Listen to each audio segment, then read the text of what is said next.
Alright, guys, take 3 of this review.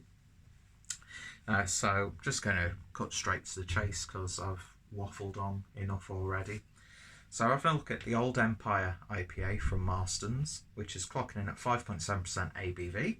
So, a memorable and deceptively easy drinking IPA. This is an authentic recreation of the beer style created for and enjoyed throughout the Empire. Goldings, Fuggles, and American hops, spit it out, Pete, combined to give a crisp citrus hop aroma with a balanced bittersweet finish. Best before was the 31st of March 2020. So going off the rule of thumb that breweries like this use a 1-year shelf life, this is actually really quite fresh because it's now the 14th of April as I'm recording this review. And yeah, I've just finished work. When I bought it, I've just finished work after a late shift. And I thought, I'm going to pop into Bargain Booze, get a few beers, and pick up some real ale stuff. And that's what I did. I had that last night, the EPA, which was tasting fucking awful, I've got to say.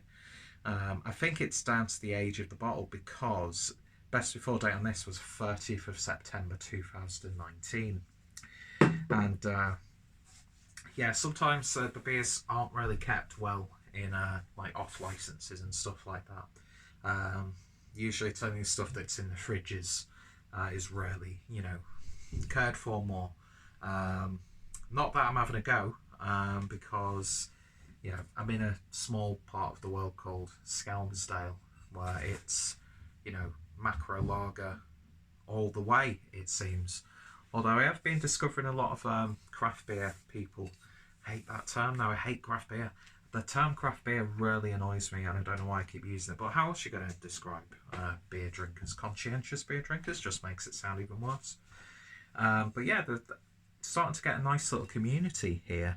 If you look on Untapped and that sort of thing, and we've even got like a nano brewery now. So Skelmersdale's going to be on the map, and you've got the premier beer reviewer of Skelmersdale gracing your screens now, which means absolutely fuck all. So, yeah, as you can see, beer's already in the glass. I've not taken a sip of it yet. Head died down relatively slowly. It's a lovely, God, I don't know why I put it in my hand then, it just like nearly shook violently.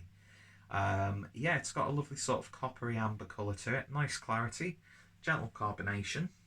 And when I poured it, about 1 finger's worth of a white coloured head. And yeah, it looks really nice in this glass. So I don't think I've actually ever had Old Empire IPA before. I can't remember drinking it. I've definitely had the EPA before, and I remember it tasting vastly better than it did last night.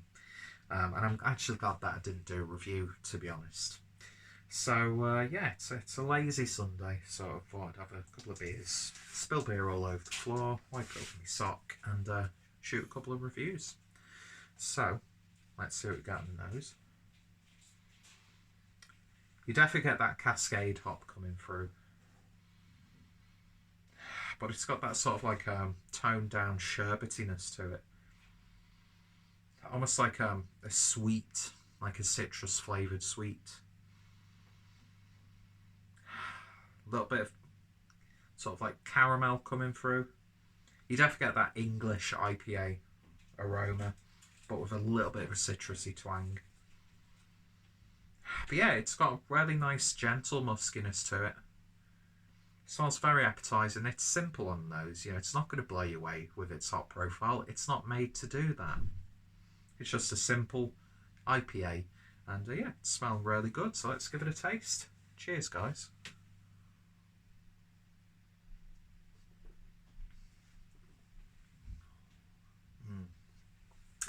That is miles better than the EPA that I had. That's a lovely little pint, that actually.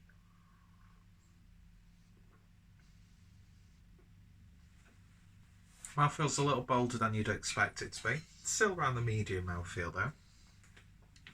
You definitely get that citrus character. I'd say that the hop that shines naturally is that American Cascade.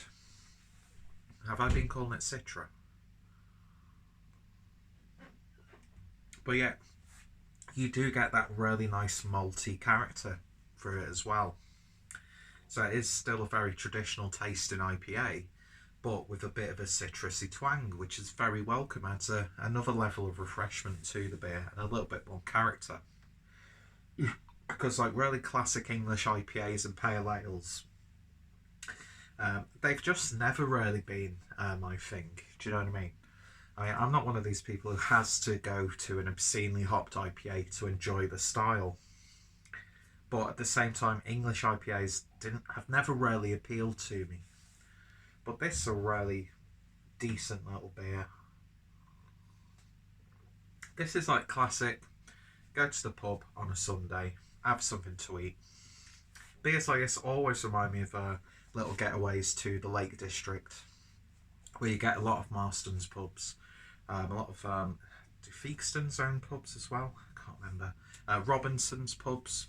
You sometimes find like the same like chain, or like the chain of pubs really close to another. Do you know what I mean?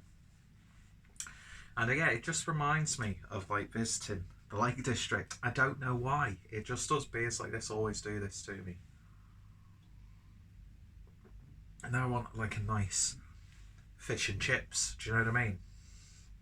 Well, we do have fish, we do have chips, so I might do that, but the beer's going to be gone by the time we cook it. But yeah, I'm going to have fish and chips and mushy peas.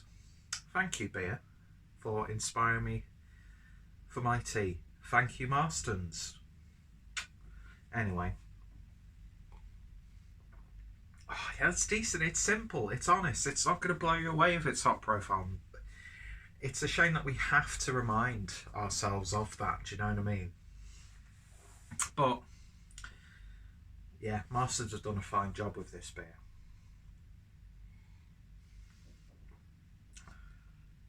And I really like it. The bitterness is nice on the back end. Not too bold, not too earthy, but just nice. It's got a little bit of punch to it. That's what I like about it. It's traditional, but it's got a bit of a zesty feistiness. And yeah, I really like that. In terms of a rating, I give that one a 7 out of 10. It's at that level where I would buy more bottles. You can get them relatively cheap.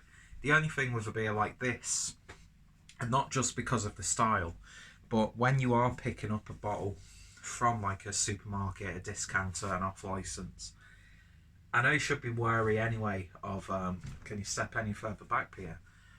You should be wary of the best before dates and the way the beer's been stored.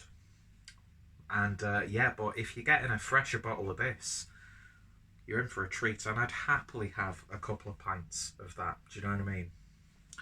Yeah, it's so nice to go back to these traditional sorts of beers, because it was my bread and butter getting into beer. I'll never forget these beers. That's why I don't really care if you're macro, micro, if you've been bought out, or if you've had, you know, percentage of your company bought or whatever, or you're selling yourself to some investors. I really don't care. As long as you can put a decent beer in my glass, I'm going to be happy. And yeah, not bad at all. So, 7 out of 10 for Marston's Old Empire IPA. Definitely give it a go if you've not seen it. I'm pretty sure everyone watching this video in the UK can pick up a bottle of this from one of their local supermarkets. Highly recommended. And if you have tried it, let me know your thoughts and opinions down below. What are some of your favourite Marston's beers? What is some of your favourite old school English IPAs? And yeah, my voice is jumping for no reason.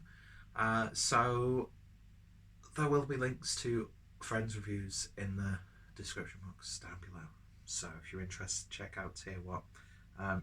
If you're interested in some inferior opinions on this beer, then that link will be down below as well.